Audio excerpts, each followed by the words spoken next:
susul menyusul. Kira-kira siapakah yang akan jadi pemenangnya?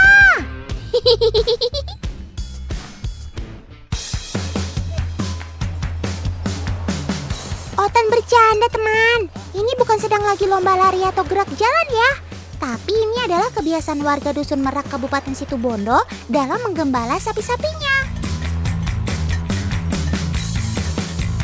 Ayo tebak, ada berapa jumlah sapi yang kalian lihat? 1, 2, 10, 15, 100.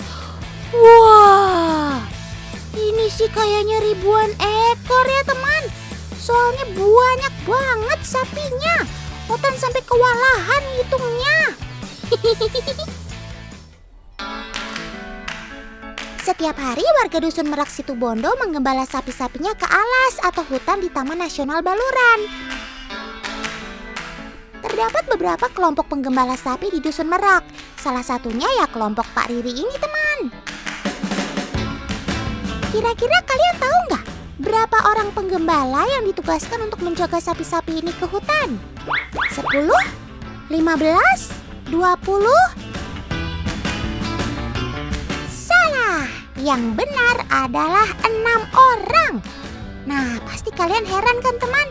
Bagaimana bisa 6 orang menjaga sapi sebanyak ini? Tentunya bisa ya, apalagi sapi-sapi ini kan punya daya ingat yang kuat. Jadi dia sudah hafal tuh jalan menuju lokasi tempat cari makannya. Dengan begitu, tugas para penggembala jadi lebih mudah deh.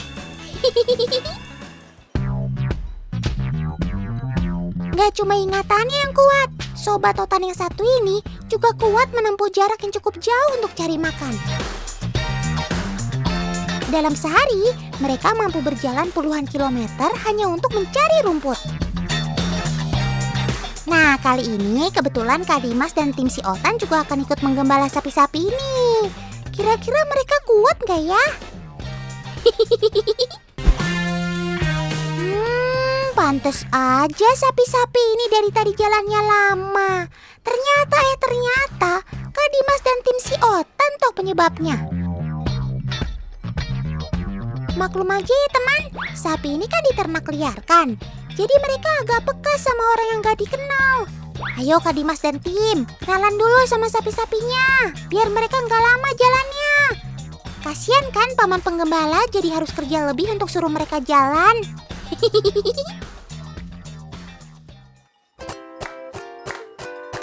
Ngomongin soal sapi di Dusun Merak, ternyata mereka bukan asli dari sini loh teman. Mereka dibawa oleh para pekerja tani yang ditugaskan untuk menggarap lahan di sana sekitar tahun 80-an. Awalnya mulai dari era tahun 80-an, itu karena di sini basisnya pertanian, jadi kita membutuhkan alat membaja dengan alat yang dulu memang alatnya pakai sapi.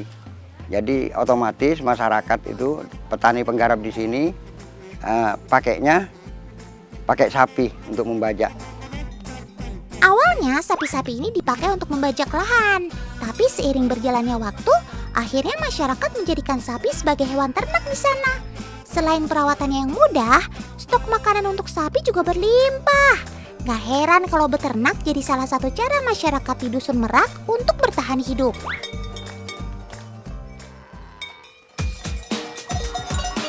Nah, pasti teman di rumah bertanya-tanya ya, apa sih sapi gaduhan? Nih, Otan kasih tahu ya.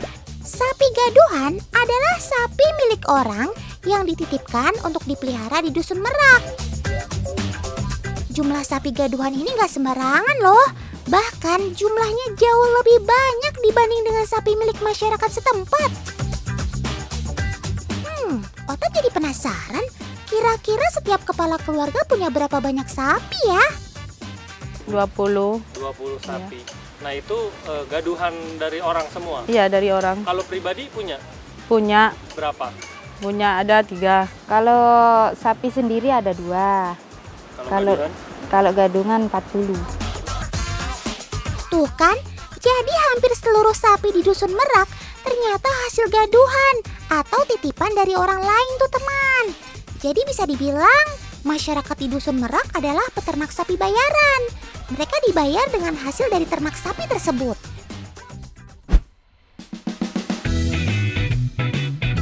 Oh iya teman, Dusun Merak ini termasuk dusun terpencil di daerah Situbondo. Lokasinya masuk ke dalam area Taman Nasional Baluran. Untuk menuju ke sana, ada 2 akses yang bisa kalian tempuh, jalur darat maupun laut. Kalau untuk jalur laut, kalian bisa lewat pelabuhan rakyat Ketapang Indah. Kalau lewat darat, hanya bisa dilalui oleh kendaraan roda 2 dan aksesnya lumayan sulit.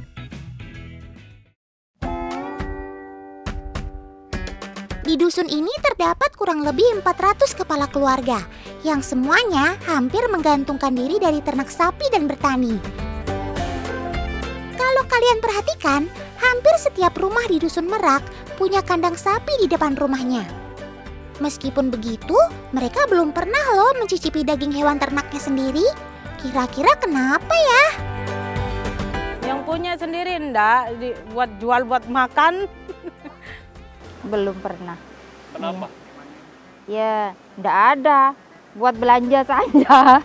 Enggak sampai dipotong. Ternyata sapi di sini sangat berharga ya teman. Sampai-sampai mereka tidak mau memotongnya dan lebih memilih untuk menjualnya. Otan jadi terharu. Kalian sehat-sehat ya Sob. Makan yang banyak supaya harga jual kalian makin tinggi. Sapi Baluran punya tubuh yang besar, kekar, namun tidak gemuk. Hal ini dikarenakan kebiasaan sapi yang suka berjalan jauh untuk mencari makan. Ya bisa dibilang sapi di sini bertubuh atletis ya teman. Meskipun bertubuh besar, tapi harga jual mereka di sini terbilang sangat murah. Harga anakan sapi mulai dari 3 juta rupiah, sedangkan sapi besar paling tinggi harganya 8 juta rupiah. Kenapa murah? Karena akses untuk menjualnya juga terbilang sulit dan dibutuhkan biaya ekstra untuk jasa kirimnya. Untuk membeli sapi, biasanya pembeli akan datang langsung ke Dusun Merak untuk melihat keadaan sapinya. Setelah itu baru deh mereka akan memulai tawar-menawar. Setelah sepakat, sapi akan dibawa menggunakan motor yang sudah didesain khusus seperti ini. Sapi akan diikat dan dibaringkan ke atas motor senyaman mungkin agar sapi tidak stres.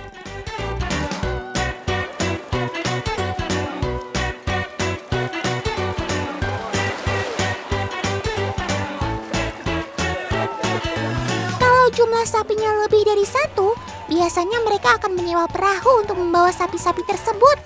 Selain jasa sewa perahu, ada juga jasa kuli angkut sapi yang harus dibayar oleh si pembeli.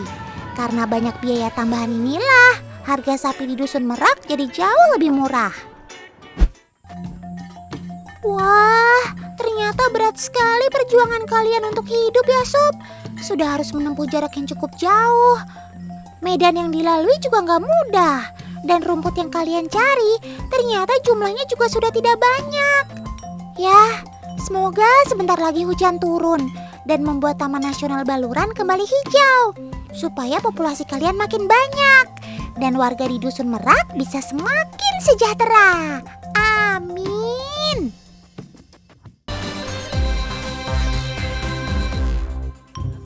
Wah, ada apa ini? Wah, rupanya Kak Kibo lagi dikerjain teman-teman komunitas iguana nih. Untung aja Kak Kibo cuma ditempelin sama iguana. Kalau ditempelin biawak galak tadi, baru deh Otan tolongin. Bercanda ya Kak Kibo.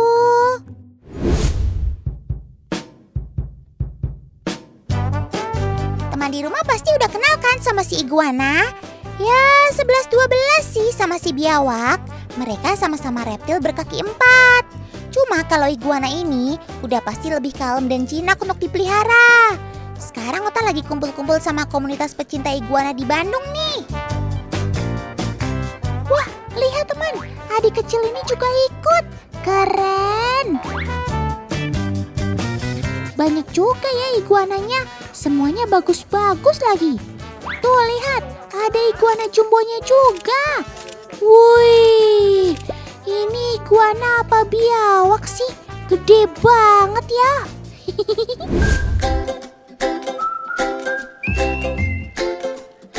Teman, kalian tahu nggak? Selain warnanya yang cantik, iguana biru ternyata memiliki umur terpanjang loh dibanding iguana-iguana lain. Iguana biru bisa hidup hingga usia 69 tahun loh. Wah, wah, wah.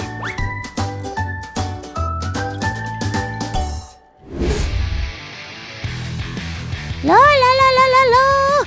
Kok pada pamit? Pada mau kemana sih? Walah, ternyata pada mau naik motor bejo. Tuh lihat, iguananya juga pada anteng. Ada si Jumbo juga. Wah, mantap.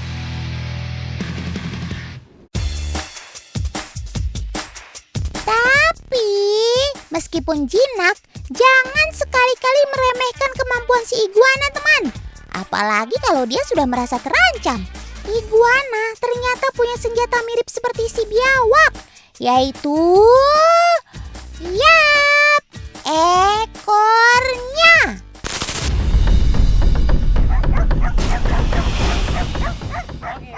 Tuh lihat, ketika bertemu anjing dan merasa terancam seperti ini, kepala iguana akan diangkat setinggi mungkin. Lalu ekornya akan menyentak-nyentak seperti ini, teman. Jadi seperti pecut ya. Anjing akhirnya berpikir 2 kali untuk mendekati si iguana. Padahal badan si Dogi 2 kali lipat lebih besar dibanding iguana. Namun dengan ekornya, iguana berhasil membuat anjing jiper alias ketakutan.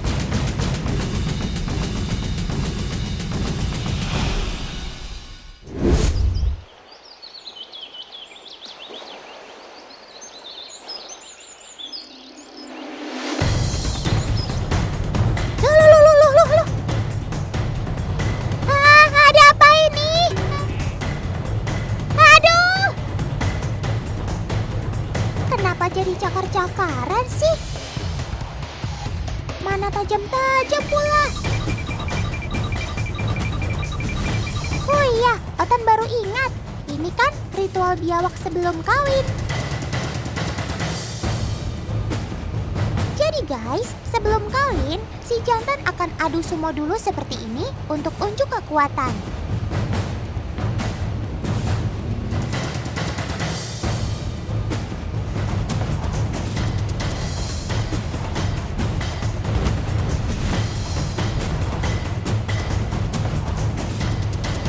Sementara yang kalah akan menyingkir dengan tubuh penuh luka bekas cakaran tentunya.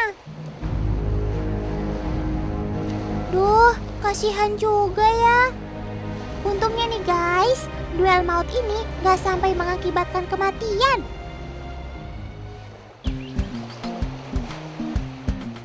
Tuh, wa, ga, pat, ma, nam, ju, pan. Wah, banyak banget biawaknya. Ada 8 ekor. Kita sebenarnya lagi ada di mana sih? Otan coba pakai GPS, alias gunakan penduduk setempat.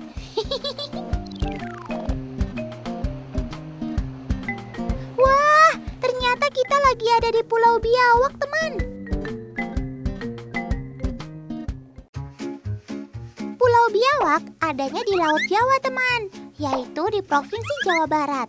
Tepatnya sekitar 40 km sebelah utara Indramayu.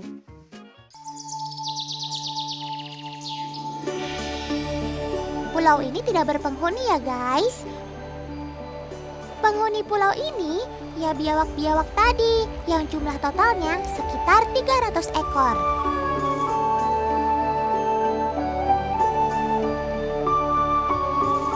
Tapi kalau siang, di sini kadang ramai oleh perahu nelayan yang beristirahat usai mencari ikan.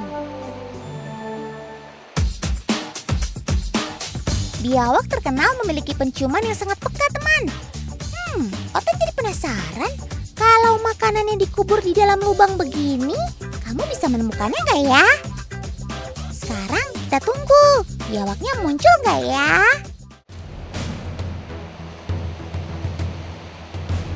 Wah, ada satu ekor yang datang.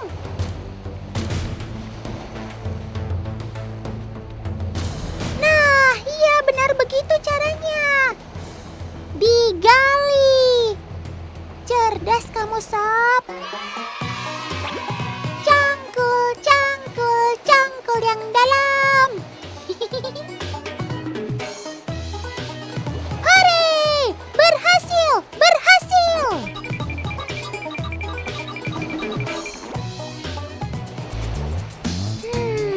Terbukti ya, penciuman biawak memang gak usah diragukan lagi. Keberadaan organ Jacobson, yakni organ untuk mendeteksi senyawa kimia yang terletak di bagian atas mulutnya, menjadi alasan kenapa indera penciuman biawak menjadi sangat bagus.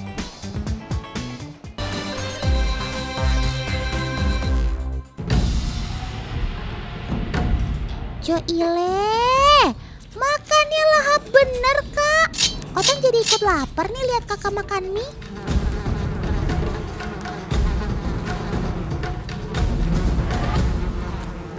Aduh, berisik banget deh Sobat Otan ini. Ganggu orang lagi makan aja. Hush, sana Sob, jangan ganggu kakak ini lagi makan.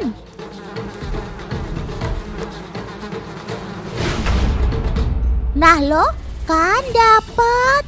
Hebat si kakak. Belajar kungfu dari Jackie Chan ya kak, bisa nangkep lalat gitu.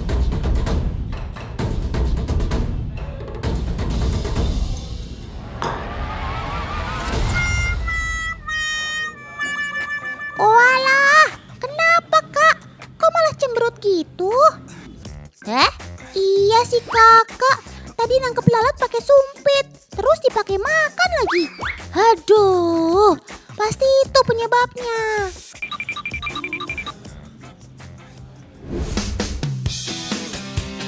Yang satu ini Sobat Otan bukan ya?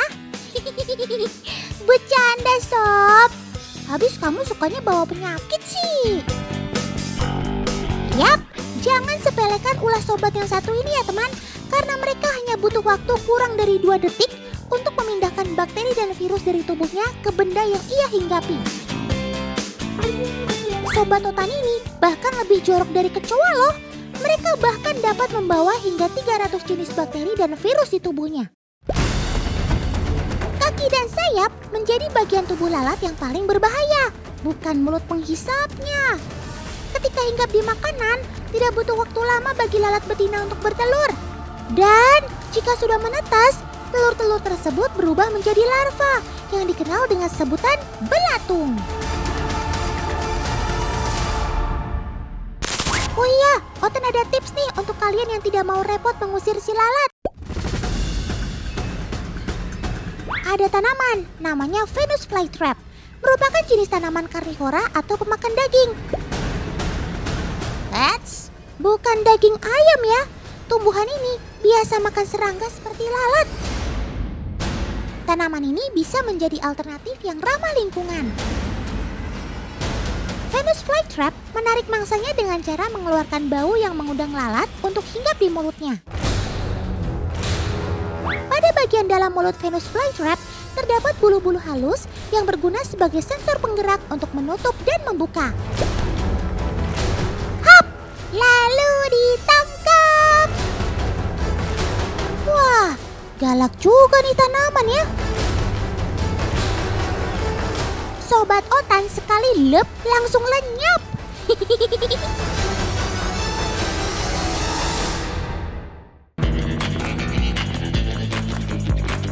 Nah, kalau mama di rumah mau cari hobi yang bisa jadi solusi anti lalat, bisa pelihara si Venus flytrap ini deh. Dijamin lalatnya jadi ogah mampir.